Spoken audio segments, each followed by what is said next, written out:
안녕하세요. 사랑하는 나그네 교회 교우 여러분, 그리고 하나님의 말씀을 즐거움으로 같이 읽어가는 그리스도 안의 형제 자매된 교우 여러분, 오늘 우리가 읽을 주의 말씀은 하박국서 마지막 장인 3장입니다. 유다의 징계와 바벨론의 심판을 강구했죠. 하박국은 3장에 이르러서 하나님의 즉각적이고 명료한 답변을 듣고 기도로 하나님을 찬양하며 하나님을 또한 함께 찬양하자고 선포합니다. 하나님께서 하나님의 백성을 바벨론을 사용하여 무서운 징계를 내리실 일이 몹시 두렵지만, 그러나 결국에는 이러한 심판 가운데서도 하나님께서는 의인을 사랑하사 그로 하여금 끝까지 믿음으로 인내하게 하시고 마침내 구원의 축복을 누리게 하실 것이므로 악한 바벨론을 공의로 또한 심판하실 것임을 굳게 믿고 하나님께 감사하며 찬송하는 내용으로 이 3장이 구성되어 있습니다. 내용을 함께 읽어보겠습니다. 1절, 시기 온옷에 맞춘 선지자 하박국의 기도라. 2절, 여호와여, 내가 주께 대한 소음을 듣고 놀랐나이다. 여호와여, 주는 주의 일을 이 수년 내에 부응하게 하옵소서. 이 수년 내에 나타내시옵소서. 진노 중에라도 긍휼을 잊지 마옵소서. 주의 말씀이 속히 이루어지기를 바라며 그 가운데 의를 향한 긍휼을 간구하는 기도입니다. 이러한 찬양 가운데 심판자로 오시는 하나님의 영광과 권능을 찬양하는 기도가 3절부터 7절에 이어집니다. 하나님이 대만에서부터 오시며 거룩한 자가 바란 산에서부터 오시는도다 셀라.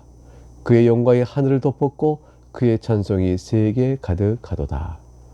대만은 에서의 장자로 소개되는 엘리바스의 아들이 이룬 종족을 말합니다. 대만 족속 이렇게 되는 거죠. 그 이름의 뜻이 그런데 남쪽 족속, 남쪽이라는 뜻입니다. 그러므로 대만에서부터 하나님 오신다는 것은 예루살렘 남쪽에 있는 시내산을 가리킨다. 예루살렘 그 밑에 쭉 있는 시내산.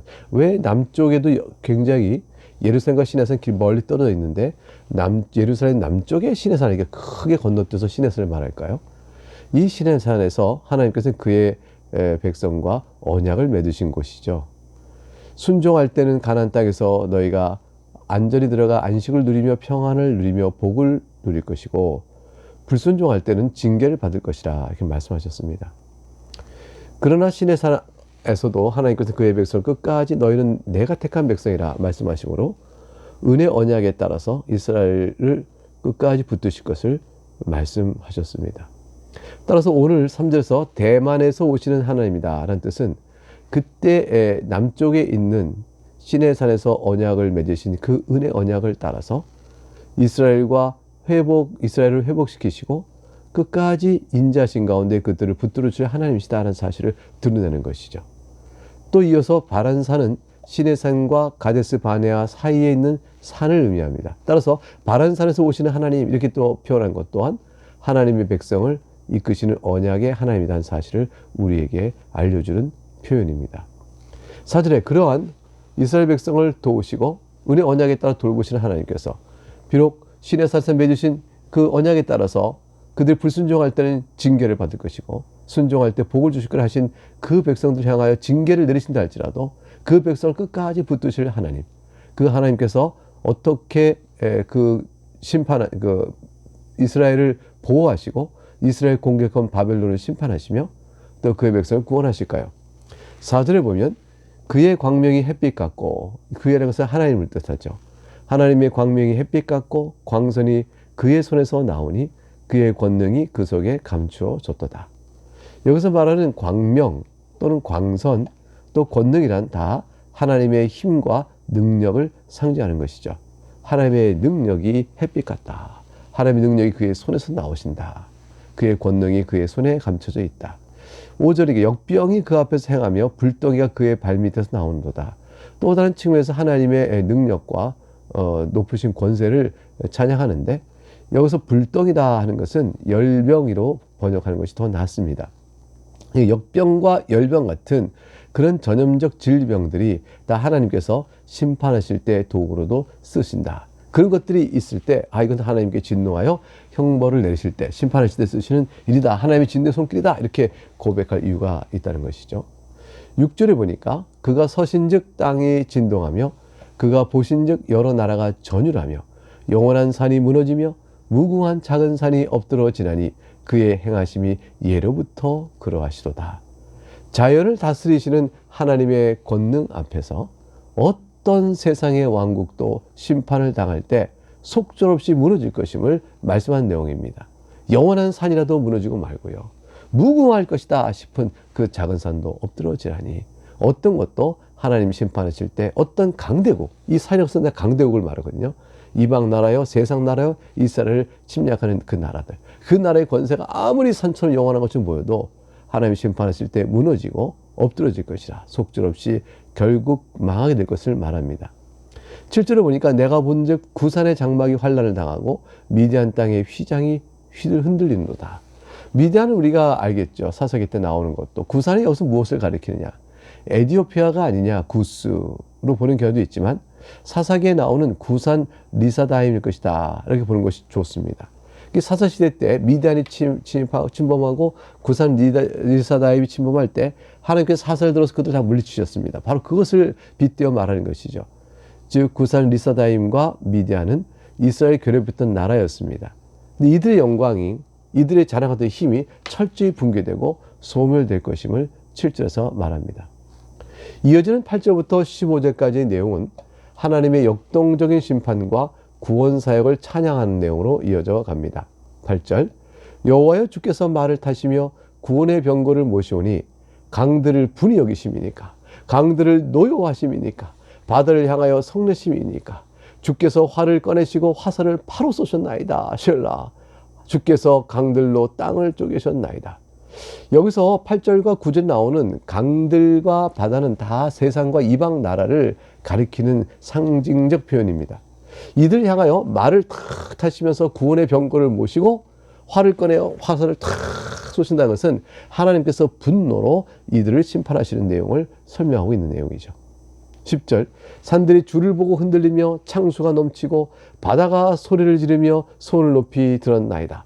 여기서 산, 창수, 바다, 이 모든 게 다 하나님의 원수인, 하나님 백성의 원수인 이방 나라, 세상 나라를 의미합니다. 그들이 주를 보고 다 흔들리는 거죠. 소리 지르고 손을 높이 들었다는 것은 다 요동을 치는 겁니다. 무서운 하나님의 심판 앞에서 저들이 견딜 수 없기 때문이죠. 11절, 날아가는 주의 화살의 빛과 번쩍이는 주의 창의 광채로 말미암아 해와 달이 그 처소에 멈추었나이다. 화살의 빛이요 창의 광채는 하나님의 위엄과 권능을 가리키는 말입니다. 해와 달이라는 것은 이방들이 우상화시키는 거죠. 해를 섬기고 달을 섬기고 그랬잖아요. 그러니까 이런 것들이 처소에 멈췄다는 것은 아무런 힘을 못 쓰고 무기력하다는 것입니다. 하나님께서 그의 화살의 빛으로 번쩍인 주의 광채로 쫙 심판하실 때 그 심판 앞에서 저들이 우상의 힘을 빌어 우리를 도와주시오, 보호하시오 라고 말하겠지만 딱 멈춰 있는 거예요. 아무 힘도 쓰지 못하는 거죠. 전혀 우상들은 살아있는 것이 아니니 이방 나라의 위기 때 전혀 돕지 못한 쓸모없는 것임을 말해주고 있습니다. 12절, 주께서 노를 바래사 땅을 두르셨으며 분을 내사 여러 나라를 밟으셨나이다. 13절, 주께서 주의 백성을 구원하시려고 기름 부음 받은 자를 구원하시려고 나오사 악인의 집에 머리를 치시며 그 기초를 바닥까지 드러내셨나이다. 젤라. 하나님께서 진노로 분을 발하시니 악인의 집은 머리를 또 치시니 그들의 힘은 악인들의 힘은 정점이다. 머리부터 무너지고 기초 또한 바닥까지 드러내시게 됩니다. 그렇게 드러내게 됨으로써 철저히 머리부터 치고 바닥까지 드러내심으로 철저히 무너지게 하실 것임을 말씀하는 거죠. 반면에 주의 백성, 곧 기름 부음받은 선택받은 백성들은 하나님께서 구원하신다라고 표현하고 있습니다. 이것은 궁극적으로 그리스도로 말미암아 완성될 우주적인 보편적인 하나님 나라의 완성을 가리키고 있는 말로 멀리 내다볼 수가 있겠죠. 가깝게는 이제 구약의 교회를 보호하시는 하나님의 능력의 역사, 이렇게 볼 수 있겠습니다. 이제 14절에 가고 15절 가질 두 절을 읽어보겠습니다. 그들이 회오리 바람처럼 이르러 나를 흩으려 하며 가만히 가난한 자 삼키기를 즐거워하나 오직 주께서 그들의 전사의 머리를 그들의 창으로 찌르셨나이다. 주께서 말을 타시고 바다 곧 큰 물의 파도를 밟으셨나이다. 바벨론이 유다를 징계하는 하나님의 뜻에 따라 유다를 회오리 바람처럼 확 불며 강력한 힘으로 침공하여 그 유다에 무서워서 도망가 숨어있는 약한 자들, 그 가난한 자들 끌어다가 막 삼키고 살육하기를 즐거워하며 그 군사력으로 방종을 일삼지만, 오늘 본문의 14절 끝에 어떻게 됐어요? 오직 주께서 그들의 전사의 머리를 창으로 찌르시고, 15절에 바다 곧 큰 물의 파도, 이거 다 뭘 의미할까죠? 바벨론을 의미하는 거죠. 바벨론을 다 밟으실 것이니 이들이 도리어 완전히 하나님의 권능에서 완전히 붕괴될 것이라. 이렇게 15절의 말씀이 이어집니다.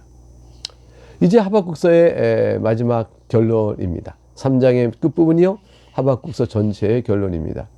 징계의 심판을 당한 일이 얼마나 두려운지를 토설하죠.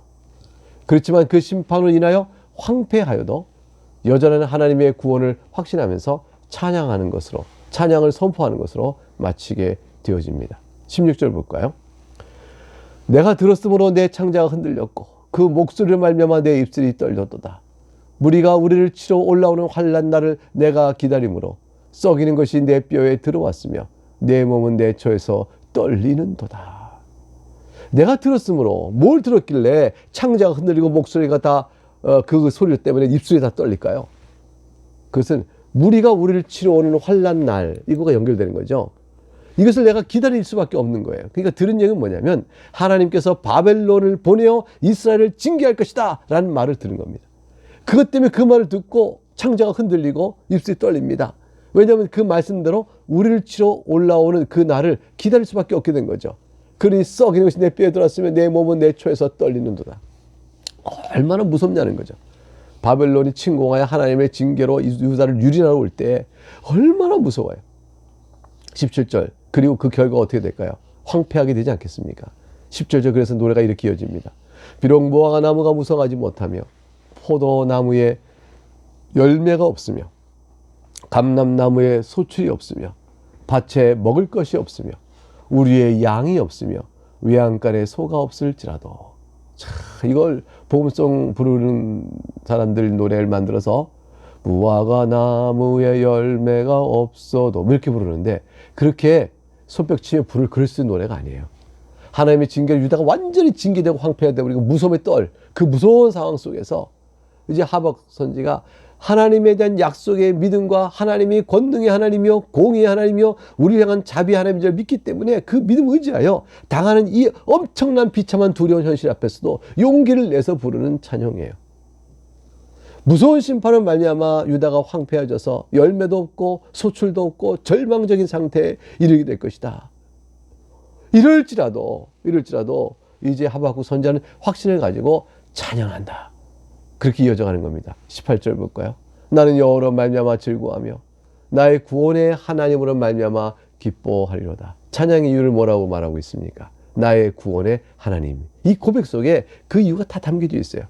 하나님께서 나를 구원하시니, 하나님께서 이스라엘을 구원하시니, 그 구원의 약속을 믿으니 내가 즐거워하고 기뻐한다 라는 뜻이죠. 이제 마지막 19절 한 절을 보겠습니다. 주 여호와는 나의 힘이시라. 나의 발을 사슴과 같게 하사 나를 나의 높은 곳으로 다니게 하시리로다. 하나님의 구원을 이렇게 아름답게 노래할 수 있어요. 여호와는 나의 힘이시라. 지금 무서운 바벨론 심판을 바로 말씀을 듣고 그것이 이루어질 날을 두려워 떨고 있는데 그 유린되는 상을 보면서도 여호와는 나의 힘이시라. 그렇게 말할 수 있을까? 나의 발을 사슴같이 하사 나를 높은 곳에 다니게 하시리로다. 이 노래는 지휘하는 그리고 이제 맨 마지막에 이 노래에 대해 설명. 이 노래는 지휘하는 사람을 위하여 내 수금에 맞춘 것이라. 이렇게 매듭이 되고 있죠. 19절 내용을 한번 다시 살펴보세요. 바벨론에 의하여 심판을 받아 눈으로는 처참할 수밖에 없는 유다의 상황을 볼 때라도 우리는 유다의 하나님이 힘이 없는 분이 아니시라는 사실을 굳게 믿습니다. 얼핏 보면은 너희 하나의 힘이 없어서 자신의 백성을 이렇게 망하게 하는구나. 세상은 조롱하겠죠. 그러나 결코 그 반대입니다. 이 고백은 이렇게 이어집니다. 주 여호와는 나의 힘이시라. 곧 우리가 의지하는 하나님께서는 온 우주 만물을 창조하신 창조주 하나님이세요.